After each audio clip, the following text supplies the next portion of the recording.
un événement qui restera dans les manuels de sciences militaires. Pour la première fois dans l'histoire des forces armées ukrainiennes, un hélicoptère russe a été abattu par un drone. Il s'agissait d'un hélicoptère de transport Mi-8 d'une valeur de 15 millions de dollars. Le drone n'était pas au sol, mais dans les airs, c'est-à-dire en train de voler. Il s'agit simplement d'une acrobatie aérienne de nos pilotes de drones qui ont réussi à frapper un hélicoptère à grande vitesse à l'aide d'un drone. Il s'agit d'ailleurs d'un événement historique s'il est confirmé, le dépôt militaire russe près de Koursk est en feu. Ce qui intrigue, c'est de savoir exactement ce que nous avons utilisé pour atteindre cette grosse cible. La propagande russe affirme que les forces armées ukrainiennes ont frappé l'installation avec des missiles. Cette information n'est ni confirmée ni infirmée. Une récente déclaration du président ukrainien ajoute à l'intrigue. Volodymyr Zelensky a déclaré que le programme national de missiles avait une bonne dynamique. Quel est ce mystérieux missile ukrainien qui pourrait déjà donner des cauchemars aux occupants sur leur territoire? Quand aurons-nous notre propre analogue de l'ATACMS américain? Pavlo Vassiliev, en collaboration avec des experts, a analysé la longueur du bras long de l'Ukraine. Missiles fabriqués en Ukraine. Pourquoi les Russes parlent-ils de plus en plus souvent en public de mystérieuses armes ukrainiennes? Qu'est-ce qui aurait pu être utilisé par les seules forces navales ukrainiennes? Avons-nous vraiment nos propres ATACMS ou Taurus ukrainiens? Son aile est suffisamment grande. Cette fusée peut recevoir une quantité suffisante de carburant. Le fait de la semaine a tenté de déterminer dans quelle mesure l'Ukraine a progressé dans la mise au point de missiles nationaux.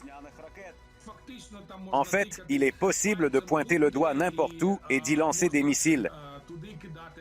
Et comment cette arme secrète peut briser la stratégie russe?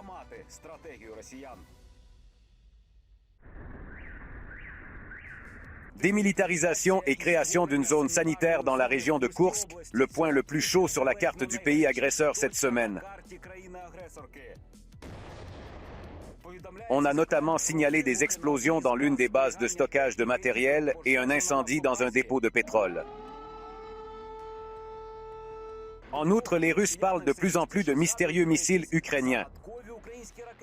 Et bien que les fonctionnaires russes soient une source d'information plutôt douteuse, quelque chose survole de plus en plus souvent l'espace aérien russe. Mais qu'est-ce que c'est exactement? Découvrons-le.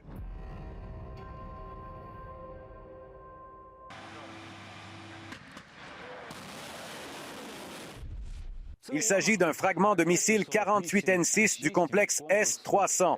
Il pèse quelques dizaines de grammes et ce n'est qu'un petit exemple de la complexité de la technologie des missiles modernes. Car avec un poids minimum, un missile doit transporter une charge de combat maximale sur des centaines de kilomètres jusqu'à l'arrière de l'ennemi.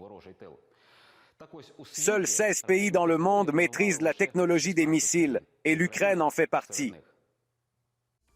Les entreprises de missiles ukrainiennes sont devenues l'une des principales cibles des attaques aériennes russes depuis le début de l'invasion à grande échelle. Mais ont-elles atteint leur objectif? Le fait même qu'il soit possible que des missiles nationaux soient de longue portée, même s'ils sont d'un type inconnu, et qu'ils aient été utilisés pour frapper le port russe de Kavkaz, montre que l'ennemi a fait un mauvais calcul stratégique lorsqu'il pense pouvoir s'assurer que nous, par exemple, ne puissions pas produire nos propres missiles de longue portée avec ces missiles de longue portée. Mais de quel type d'arme s'agit-il qui a probablement déjà été utilisé et à plusieurs reprises? Mentionnons ce moment magnifique et intéressant avec une frappe sur Yeisk, qui se trouve généralement sur la côte de la mer d'Azov, pour laquelle des forces et des moyens des forces navales ukrainiennes ont été utilisés. Même s'il semblait que nous ne pouvions pas naviguer en mer d'Azov en ce moment, quel type de forces et de moyens de la marine ukrainienne auraient pu être utilisés là-bas? À première vue, la réponse est évidente. Quelques minutes après la prise de vue, le croiseur lance-missile Moskva a repoussé une attaque de missiles R-360 Neptune avec son propre bord et a trouvé sa dernière place au fond de la mer Noire. La réponse est donc trouvée, mais ce n'est pas si simple. Neptune contre un missile basé sur un porte-avions pour frapper une grande cible métallique en mer et un bunker conditionnel d'un dictateur sont des tâches complètement différentes. Tout d'abord, le système de navigation doit être complété par un système de correction de trajectoire. Il scrute la surface en dessous de lui, la compare à un échantillon stocké dans sa mémoire informatique et en fonction de cela, oriente la fusée pour qu'elle suive l'itinéraire programmé. En outre, Neptune est relativement petit et, malgré tous ses avantages, n'a pratiquement aucune chance de devenir ce que l'on appelle un bras long des forces armées ukrainiennes, des forces armées d'Ukraine. Augmenter la quantité de carburant. Cela n'est possible qu'en réduisant l'ogive, et de telles options ont été élaborées, du moins sur le papier. Mais vous voyez, l'ogive est déjà petite. Et pour les missiles solaires, l'ogive est très importante. Le Neptune terrestre, s'il existe vraiment, est un outil formidable. Mais si l'objectif est une base aérienne ennemie éloignée, avons-nous un équivalent du système américain ATACMS?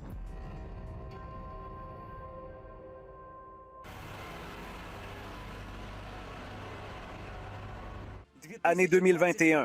Défilé militaire pour le 30e anniversaire de l'indépendance sur la place de l'Indépendance.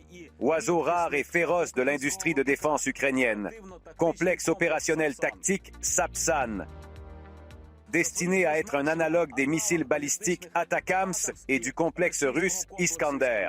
Dans des sources ouvertes, la portée des missiles balistiques du complexe est définie à 480 km.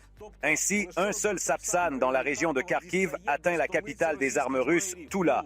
Et un autre Sapsan près de Dnipro peut viser n'importe quel point de la Crimée et du territoire de Krasnodar, y compris Gelendzhik, où l'une des résidences de Poutine est si malencontreusement située.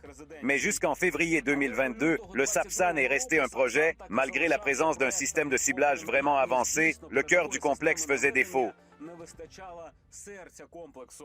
En général, ces composants étaient autres que le moteur, mais le moteur a été montré, il y avait aussi une vidéo. Ils ont montré à plusieurs reprises comment le moteur a couru, comment le moteur a été testé, c'est-à-dire des investissements financiers, et ce système pourrait être amené à la production de masse.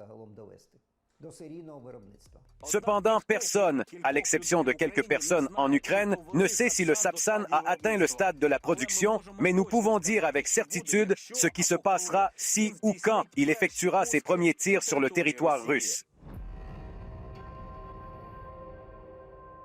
Si nous avons déjà mentionné la Crimée temporairement occupée, il est évident que la cible numéro 1 des armes ukrainiennes peut être touchée par un seul missile. D'une manière générale, une frappe sur le pont de Crimée. Je pense qu'il est possible d'y détruire une travée. Mais la question est essentiellement de savoir s'il ne vaudrait pas mieux le faire avec des missiles de croisière. Pourquoi un missile de croisière peut-il frapper les piliers du pont avec une grande précision? Parce que 2 ou 3 travées tombent en même temps et qu'il n'est pas réaliste de le relever. En général, dans l'arrière-pays russe, il y a de la place pour les missiles balistiques du Sapsan. En fait, on peut pointer n'importe où et lancer des missiles. Car les Russes ont une douzaine d'aérodromes à portée,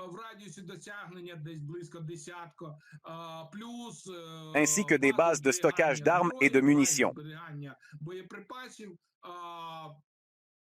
Mais combien de nouveaux missiles ukrainiens seraient nécessaires pour cela?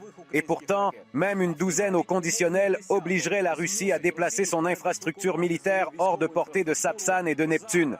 Par ailleurs, il n'est pas du tout certain que les nouvelles armes ukrainiennes puissent être assemblées exclusivement sur le territoire de l'Ukraine. Dans ce cas, nous pourrions parler d'un très grand nombre de missiles qui, même s'ils ne deviendront pas une arme miracle, réduiront considérablement les capacités militaires des Russes, principalement sur le plan logistique. Pavlo Vassiliev, ICTV Fakti Tijnia, les actualités réunies.